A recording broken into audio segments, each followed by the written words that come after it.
One of the most exciting times of the year is the NBA trade deadline, where we get to see some of the most exciting players in the league swap teams. This could be for a team trying to make a championship push, like the Toronto Raptors in 2019 or the Milwaukee Bucks in 2021, or a team looking to head in the rebuilding direction, like the Orlando Magic when they traded away Nikola Vucevic, Aaron Gordon, and Evan Fournier. Some trade deadlines are more exciting than others, but one I wanted to talk about specifically for this video is the 2022 trade deadline. This went down as one of the best trade deadlines in NBA history, and there are 7 trades that I want to highlight from February of 2022. So the first one being is a 5-player trade that went down between the Los Angeles Clippers and the Portland Trail Blazers that sent Norman Powell and Robert Covington to Los Angeles in exchange for Eric Bledsoe, Justice Winslow, Keon Johnson, and a 2025 second-round pick via Detroit. Norman Powell was the headliner in this deal, still on the Clippers today, and has been a huge complimentary piece for them alongside Paul George and Kawhi Leonard. Portland traded for Powell a year earlier and gave him an extension worth $90 million over 5 years the following summer. They instantly regretted the extension and basically sent him to Los Angeles in a salary dump. Powell's averaged 15.5 points on 40.5% shooting from the field and 41.5% shooting from 3 for them since becoming a Clipper. Robert Covington didn't do much for the Clippers, but was later used as salary filler to be included in the James Harden trade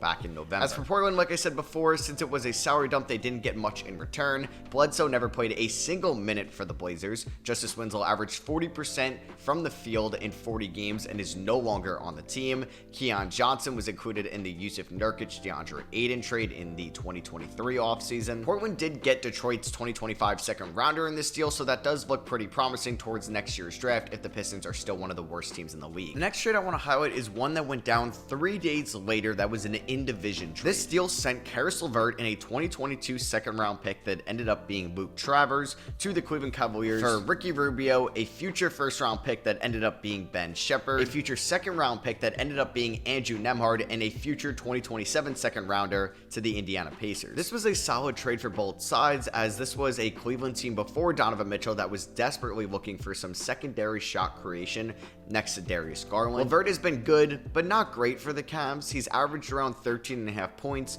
on 43% shooting since being acquired, but he is definitely having his best season as a Cav this year, averaging 15.5 points and 4 assists off the bench. And I mentioned him before, but Luke Travers has yet to play a minute in the NBA. As for Indiana, they were able to flip LeVert for some solid assets. They acquired LeVert in January of 2021. That was the James Harden to Brooklyn 4-team trade. I've already mentioned James Harden a couple times in this video, and I promise we're not done. They were able to flip Victor Oladipo at the time for LeVert, which looks like a solid move in hindsight. Ricky Rubio, who was out for the year recovering from an ACL injury, was used in this deal as matching salary for LeVert's contract. Rubio ended up signing back with Cleveland in the 2022 offseason. Indiana got a second-round pick via Houston in this deal, which ended up being the 31st pick in the 2022 draft. They used that pick on Andrew Nembhard, who has been a rock-solid guard for them, averaging 9.5 points and 4.5 assists in 108 games for the Pacers so far. They also received Cleveland's lottery-protected first-rounder for the 2022 draft, but since Cleveland got eliminated by Brooklyn in the play-in tournament,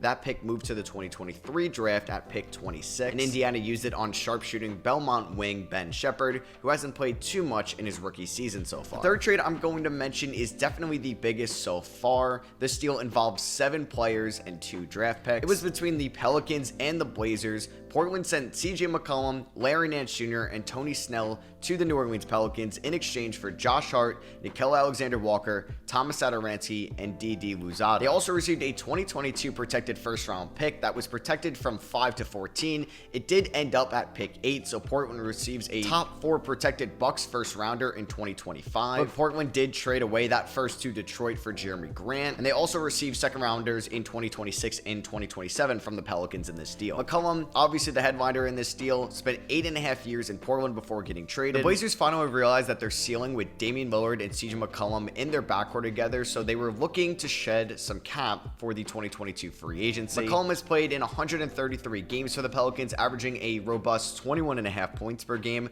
on 45, 40, and 75 split. He's also improved as a playmaker as well, averaging 5.5 assists in his time in New Orleans, a feat he never accomplished in Portland. Larry Nance has played in 37 games for the Pelicans as a rotational big. He's been solid when he's been healthy, averaging 7 points and 5.5 rebounds in about 20 minutes a night. Snell played in 15 games for the Pelicans. While he did shoot a solid 40% from 3, he wasn't brought back after the 2022 season. As for the Trailblazers, the biggest name they acquired was Josh Hart. Hart played in 64 games for the Blazers, averaging a career-best 11.7 points a night. He also shot 50% from the field and played exceptional defense. Hart was later traded to the Knicks in the 2023 season for Cam Reddish and a first-round pick that ended up being Chris Murray. Alexander Walker and Satoransky were traded one day later to the Utah Jazz for Elijah Hughes, Joe Ingles, and a 2022 second-rounder that ended up being Jabari Walker. Didi Louzada played in 7 games for the Blazers before getting waived the following August. Blockbuster trade happened on the same day as the CJ McCollum deal, and it was a shocker. This was the Domantas Sabonis Tyrese Haliburton trade. The full details were Domantas Sabonis, Justin Holiday, and Jeremy Lamb, and a future second-rounder to the Kings in exchange for Tyrese Haliburton, Buddy Hield, and Tristan Thompson going to the Pacers. We'll start on the Sacramento side of things. For years, they were trying to get back to the playoffs. They had a rising young star in De'Aaron Fox, but believed his ceiling with Tyrese Haliburton was limited. They decided to part ways with the number 12 overall pick from the 2020 draft in exchange for two-time All-Star Domantas Sabonis. Domas has played in 138 games for the Kings and has averaged 19.3 points, 12.4 rebounds, and 7.3 assists per game. While the Kings didn't make the playoffs in 2022, they were able to add Keegan Murray with the number 4 overall pick in the 2022 draft. Sabonis played 79 games in 2023, in which he was an All-Star in the Western Conference. He also helped lead the Kings to their first playoff appearance since 2006. For Indiana, they definitely hit a home run with this trade. They, like Sacramento, realized they had a certain ceiling, but with their front court instead of their backcourt. They decided to part ways with Domantas Sabonis over Miles Turner. Tyrese Haliburton was the big piece in return for Domantas Sabonis, obviously. Since coming to Indiana, Haliburton has averaged 20.8 points,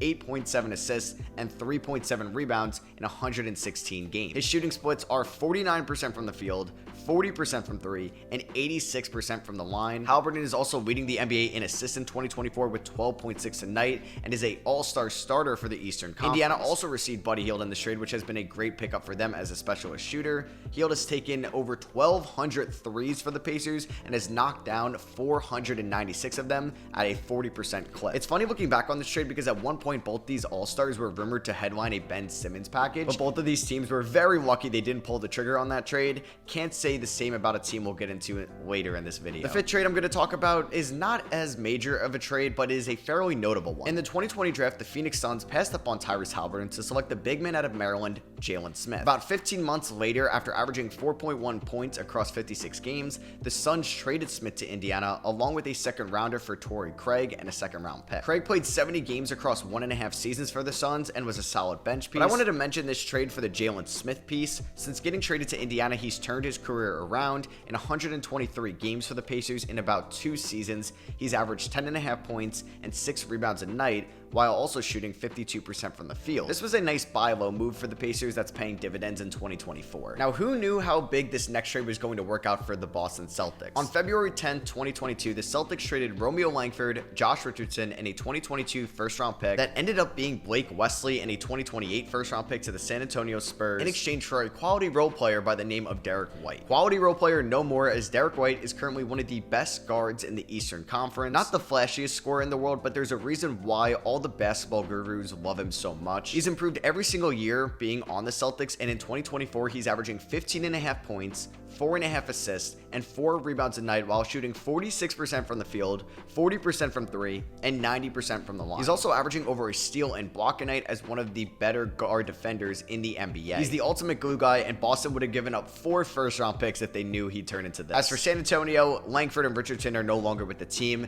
and Wesley is averaging 3.4 points in his sophomore season. Unless San Antonio selects an all-star with Boston's first-rounder in 2028, I'm going to mark this as a win for the Boston Celtics. On the same day as the Derrick White trade, we saw a shocking trade come out of Dallas. The Mavericks agreed to send Kristaps Porzingis and a future second-round pick to Washington for Davis Bertans and Spencer Dinwiddie from the Wizards. This was a shocker for Dallas, as they gave up 3 players and 2 first-round picks 3 years prior to the Knicks for Kristaps Porzingis. They even gave him over a $150 million rookie extension before he ever played a single game for them. But they said the experiment with him next to Luka was over. They acquired Davis Bertans, who played in 67 games for the Mavericks, averaging 4.8 points per game. Spencer Dinwiddie made more of an impact for Dallas as he averaged 17 points and 5 assists over the course of 76 games and was one of the better players on the Mavericks in their 2022 conference championship run. Dinwiddie's solid play eventually helped Dallas leverage him along with Dorian Finney-Smith and draft capital to acquire Kyrie Irving at the 2023 trade deadline. As for Washington, they successfully bought low on Porzingis. He played the best ball of his career in 2023, where he averaged 23 points and 8.5 rebounds in 65 games. He shot 50% from the field and 39% from three. Washington eventually traded him to Boston in the 2023 offseason as they entered their rebuild. They didn't receive too much in that trade, but that doesn't change the fact that they made a great deal buying low on KP at the 2022 deadline. And now, the final blockbuster from the 2022 trade deadline, the James Harden deal. James Harden spent 8 years in Houston before requesting a trade at the start of the 2021 season. He got his wish when Houston sent him to Brooklyn in a 4-team deal. Now it's not even 13 months later, and James Harden has requested a trade out of Brooklyn, and once again, he got his wish. On February 10th, 2022, after weeks of talks, the Philadelphia 76ers and Brooklyn Nets finally agreed on a Harden deal. This trade sent James Harden along with Paul Millsap to the Philadelphia 76ers in exchange for Ben Simmons, Seth Curry, Andre Drummond, and 2 first-round picks. Now, one of those 2 picks was in 2023, but the Nets traded it to Utah for Royce O'Neal before the 2023 season, and the other is a 76ers top 8 protected pick in 2027. For the Nets, they didn't have much leverage here. Ben Simmons didn't play a single minute in the 2022 regular season so far, but was still looked at as a solid trade piece and a Harden return. Simmons has dealt with constant injuries since getting traded to Brooklyn and has just played in 49 games since becoming a Drummond and Curry are no longer on the team, and like I said before, the Nets traded away the 2023 76ers first rounder, so what's left of this deal is a $40 million player that averages 20 games a season since 2021 and a top 8 protected 2027 first round pick. Harden went on to play 79 games for the 76ers, one less than he played for in Brooklyn. In those 79 games, he averaged 21 points, 10.5 assists, and 6.5 rebounds. He shot 43% from the field, 44% from 3, and 87% from the line. He was the number 2 on a 76ers team that got bounced in round 2 in both years while he was in Philly. They lost in 6 games to Miami in 2022, where he averaged 18 points and shot 40% from the field. Harden was under a lot of scrutiny in the 2022 offseason and proceeded to put up similar numbers in the 2023 playoffs. He struggled against the Nets, his former team, in their round 1 sweep, where he averaged 17 points on 34% shooting. In round 2, in which the 76ers blew a 3-2 lead to lose to the Boston Celtics in 7 games, Harden averaged 22 points on 42% shooting. Then 6 months later, after not getting a max extension from general manager Daryl Morey, James Harden requested his 3rd trade in less than 2 years and once again got his wish, as the Philadelphia 76ers traded him to the Los Angeles Clippers in November of 2023. And that was the 2022 trade deadline. There were a lot of smaller deals that went down, but I wanted to talk about these notable 7. Let me know what you guys think about these deals as we are approaching the 2-year anniversary of all of them. And like always, I hope you guys enjoyed the video, and I'll catch y'all in the next one. Peace.